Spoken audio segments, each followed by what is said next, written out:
بسم الله الرحمن الرحيم.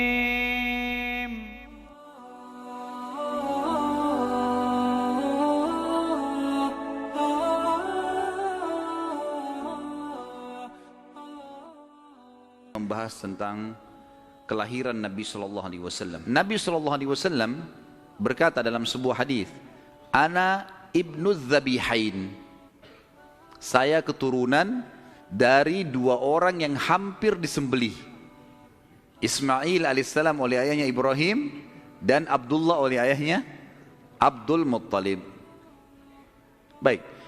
Berjalan waktu teman-teman sekalian, Abdullah tumbuh besar dan mulai menjadi seorang pemuda yang cerdas, yang pintar, membantu ayahnya. Maka oleh Abdul Muttalib dinikahkan, dan dinikahkan oleh seorang wanita yang bernama Aminah, dan Aminah dari turunan Abdul Manaf juga, jadi satu jalur, masih sepupu dengan Abdullah. Hanya saja dari Aminah ini, dari paman-pamannya Aminah itu dari penduduk asli Madinah, dari Aus dan Khazraj, dari suku Ansar di Madinah. Maka Nabi SAW di sini memiliki jalur dari dua kota suci, Mekkah dan Madinah. Pada saat sudah selesai melahirkan, baru menikah, beberapa hari kemudian ada tanda-tanda kehamilan di Aminah. Kemudian Aminah pun sempat melihat di dalam mimpinya pada saat akan melahirkan atau pada saat hamil besar, melihat dalam mimpinya ia bermimpi bayi dalam kandungannya ini menyebarkan cahaya, dan cahaya itu menyebar ke seluruh muka bumi. Sebagian athar menyebutkan sampai ke Busra. Busra ini wilayah Irak sana, wilayah Persia gitu. Dan dia juga mimpi mengucapkan dalam mimpinya kalimat u'idzuhu billahil azim min kulli syarrin wa min kulli ainin wa min kulli hasid. Wa min kulli hasid. Tidak ada kata-kata ainnya. Artinya aku berlindung kepada Allah yang Maha Agung untuk bayi ini dari semua keburukan dan iri dengki orang lain. Berjalanlah hamil tersebut. Pada saat berumur beberapa bulan, ada sebagian ahli sejarah menyebutkan sekitar 6 bulan hamilnya Aminah di Nabi SAW dalam kandungan beliau, maka meninggallah Abdullah. Maka Nabi SAW jadi yatim sebelum lahir. Setelah itu Nabi SAW lahir, yang paling banyak dinukil oleh para ahli sejarah 12 Rabiul Awal di tahun gajah.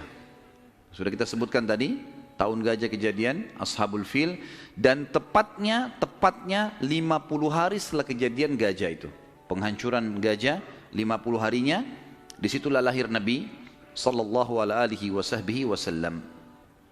Ada yang perlu kita sebutkan teman-teman sekalian, walaupun sebenarnya menyebutkan ini bukan berarti Nabi SAW membutuhkannya, tidak sama sekali. Nabi SAW jauh lebih mulia daripada tanda-tanda ini. Tapi pada saat beliau lahir, ternukillah di Mekah, di Madinah, beberapa kejadian yang memang ahli sejarah angkat.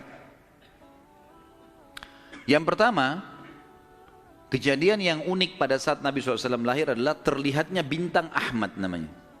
Apa itu bintang Ahmad? Orang-orang Yahudi yang ada di Madinah itu meyakini kalau Nabi terakhir yang mereka tunggu di Madinah keluar itu, kalau dia lahir akan kelihatan bintang yang mereka istilahkan dengan bintang Ahmad, dan mereka mengukir-ngukir bintang itu sesuai dengan keterangan dari Taurat. Seperti itulah pemahamannya pada saat itu.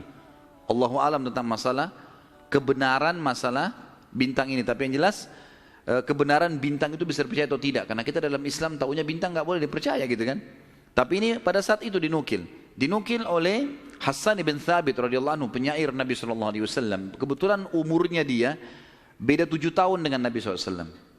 Beliau mengatakan setelah masuk Islam, setelah Nabi SAW hijrah ke Madinah, beliau mengatakan pada hari Nabi SAW lahir, aku kebetulan berada di salah satu benteng Yahudi, dan naiklah di malam hari kebetulan salah satu pendeta Yahudi lalu teriak dengan suara keras, "Wahai Yahudi, hai sekalian kaum Yahudi, sungguh telah terlihat pada malam ini bintangnya Ahmad, dan tidak terlihat kecuali pada saat ia lahir."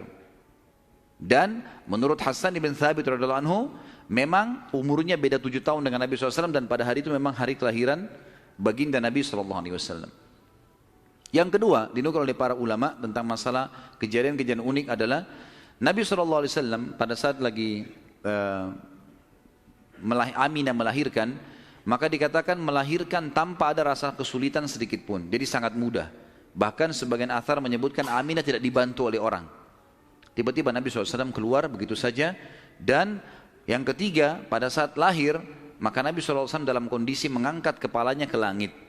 Seakan-akan orang yang sedang berdoa. Yang keempat, Nabi SAW lahir dalam kondisi sudah terkhitan. Sudah terkhitan.